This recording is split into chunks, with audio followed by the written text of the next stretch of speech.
Hey guys, Brian with TTPs. Uh, Today, I wanted to talk about a little something that you're kind of indoctrinated to think about from the moment you join the military. And what that is uh, the military has its own definitions of success that may not be applicable in the civilian world. So y- um, I can think of as early as basic training.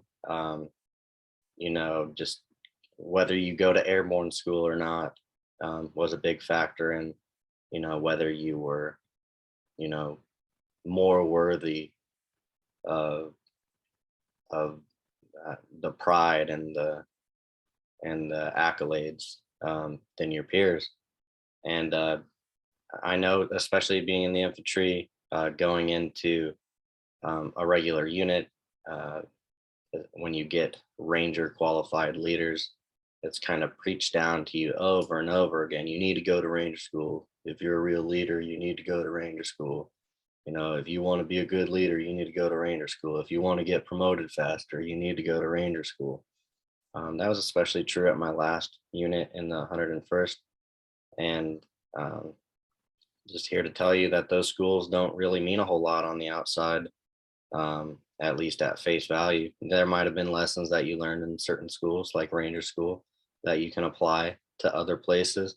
But um, whether you're air assault or airborne or Ranger versus non-Ranger, um, whether you got certain awards such as an RCOM versus an AAM as UETS, none of that matters anymore. Um, Another thing that I struggled with when I first got out was seeing some of the guys that I kind of raised getting a rank higher than what I was. And, like that really messed with me at first because it's like, hey, I was in for this many years and this guy got it in way less years. And some things that I had to shift in my uh, way of thinking was that promotion systems have changed since then.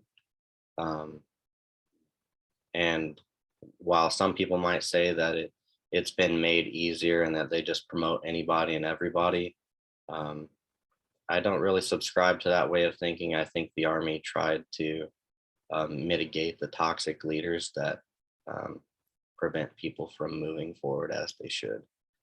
Um, and I think one of the lessons that I took away from the army that I still carry with me to this day is that good leaders make better leaders.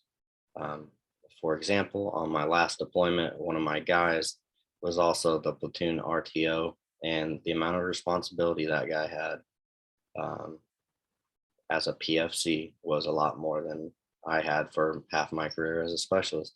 So, um, and it takes some humility to admit that he was better than me. But that's the ultimate goal as a leader is to bring your people up to be better than you, to avoid some of your pitfalls, and and to learn from your mistakes and be better for it.